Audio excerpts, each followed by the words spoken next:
Welcome to the Deep Dive. We're the place you come to get a handle on complex topics, fast, without getting totally swamped. Exactly. You want the core info, clear and engaging. And today, we are tackling something that's, well, definitely complex and evolving. Capital punishment down in South Carolina. Yeah, there's been a lot happening recently. We've pulled together quite a few sources for this Wikipedia for the background on South Carolina's history and, interestingly, on firing squads themselves. Okay. Then there's a report from the Death Penalty Information Center looking at the costs, always a huge factor. Right. Plus news articles, PBS NewsHour and Fox News covering the latest court decisions and the actual executions. And you even got stuff from the Department of Corrections directly. We did. Their website has official info.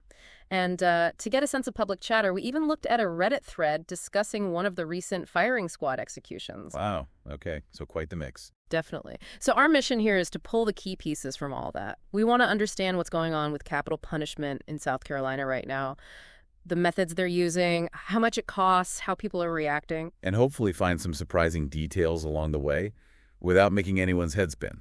That's the plan. All right, let's jump in. History first. South Carolina and the death penalty, they go way back, don't they? Oh, absolutely. One of the sources, Wikipedia, mentioned over 680 executions between 1718 and just this year, 2024. That's a huge number over centuries. It is. And then, after the nationwide ban was overturned in 1976, South Carolina carried out another 48 executions. But then things stopped for a while. I remember reading about that. Yeah, quite a long while. 13 years, actually, from 2011 right up until September 20th, 2024. No executions. Why the pause? It really came down to the drugs, the lethal injection drugs. Pharmaceutical companies just started refusing to sell them for executions. Oh, okay. And lethal injection was their main method before that. Yes, it had been the primary method since way back in 1995. So losing access to those drugs created a real problem for the state. So this shortage, it sounds like it really forced a change in how South Carolina approached things. What happened next? Well, it led directly to new legislation. In 2021, they passed Act 43. And this law did a couple of big things. Okay. First, it made the electric chair the state's primary method if lethal injection wasn't an option. The electric chair as primary. Why? Yeah. And second, it added the firing squad as an alternative. Inmates could actually choose it. A choice between the chair and the firing squad. If lethal injection wasn't available, yes.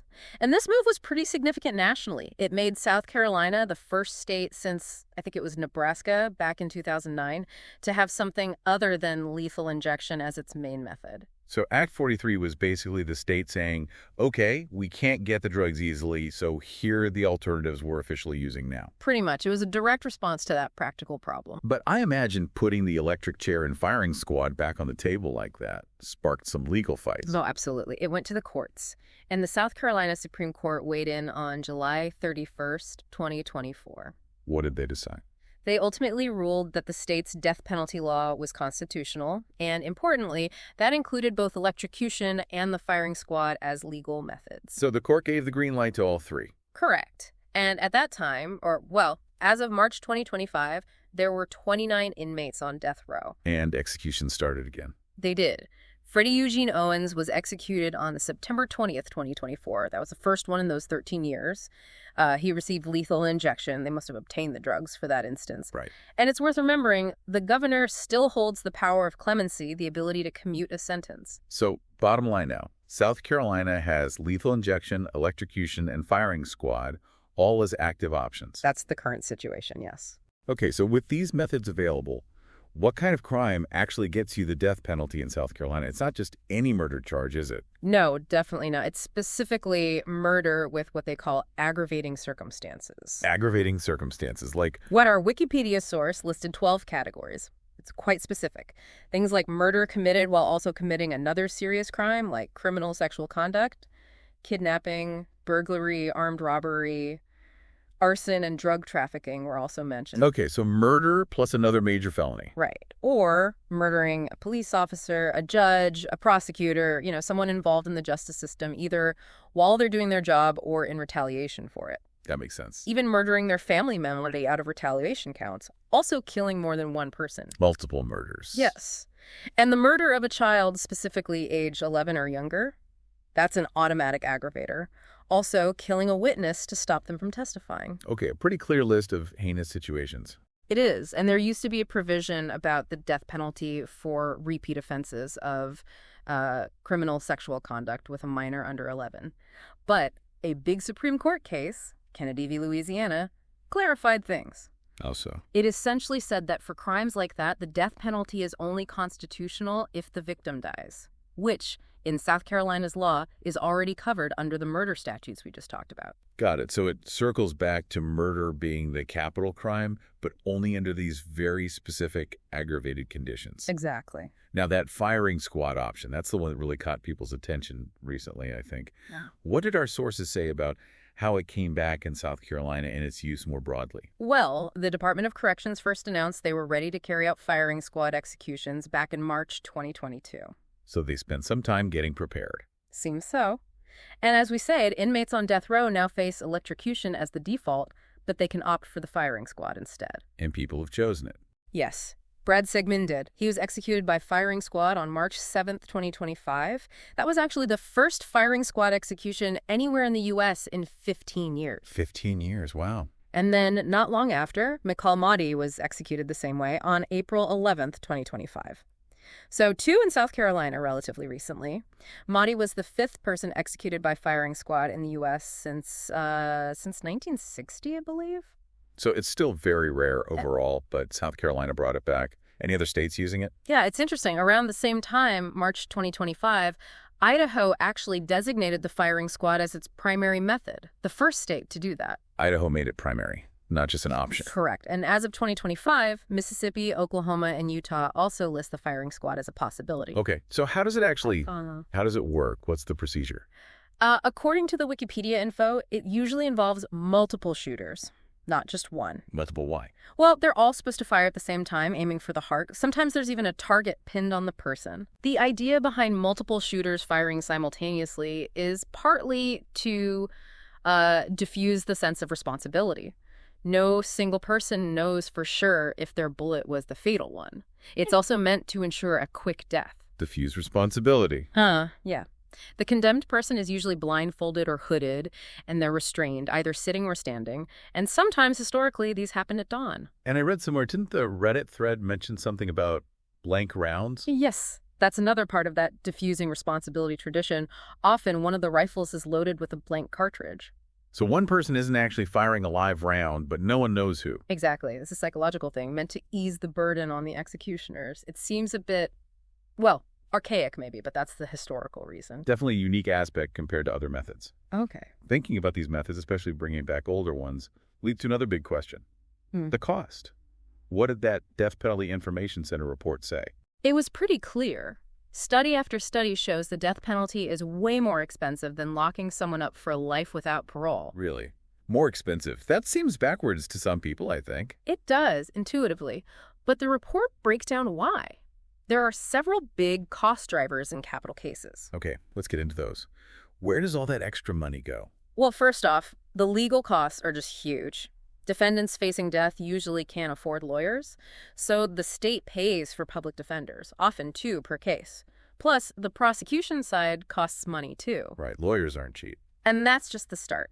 Pretrial costs are way higher. Capital cases take much longer to even get to trial. You need more investigators, more expert witnesses, forensic experts, mental health evaluators, people digging into the defendant's background. Experts cost a lot too, I bet. They do. And counties often end up paying for extra security and just holding the person in jail for longer before the trial even begins. Then there's jury selection. How is that more expensive? It takes much longer because lawyers have to question potential jurors really carefully about their views on the death penalty itself. It's called death qualification. So more time means more money paid to jurors, lawyers, court staff. Okay, so pretrial and trial costs are higher. What about after someone is actually sentenced to death? The costs still stay higher. Inmates on death row, they're usually kept in super high security, often solitary confinement, which costs more to operate. Think about it. Maybe 23 hours a day in a cell needs more staff, more security. Right, maximum security isn't cheap. And then the biggest factor, arguably, is the appeals process. To try and avoid executing an innocent person, every death sentence goes through layers and layers of appeals. And guess who pays for all that? Taxpayer. Yep. publicly funded appeals. The DPIC report stressed how vital these are. They mentioned cases where people were found innocent just hours before they were scheduled to be executed. So, the irony is, many people sentenced to death end up serving life anyway after years of appeals.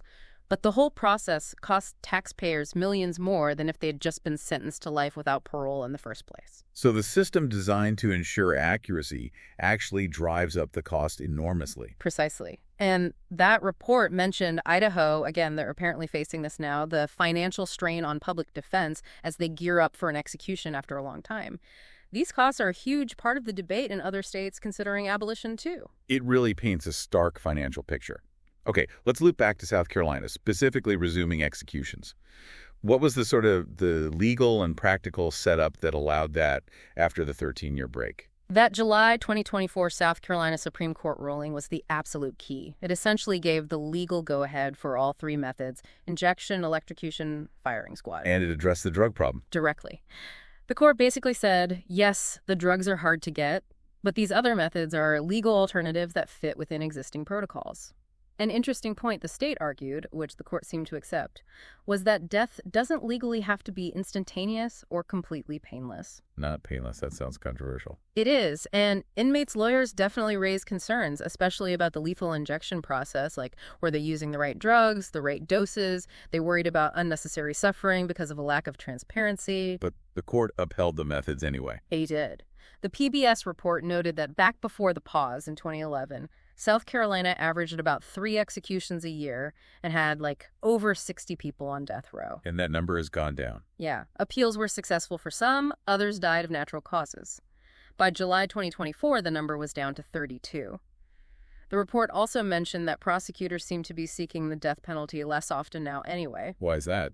Probably a mix of things, those rising costs we talked about, the drug shortages making it uncertain, and maybe defendants having stronger legal teams now. So the court essentially said, these methods are historically acceptable, so they're legal, even with the concerns raised. That seems to be the gist of it, yes. Did the sources mention anything sort of more personal about the recent executions, like the individuals involved? The Fox News piece on Mikal Mahdi's execution did mention his last meal request. Oh, what was it? A medium-cooked ribeye steak, mushroom risotto, broccoli, collard greens, cheesecake, and sweet tea. Huh.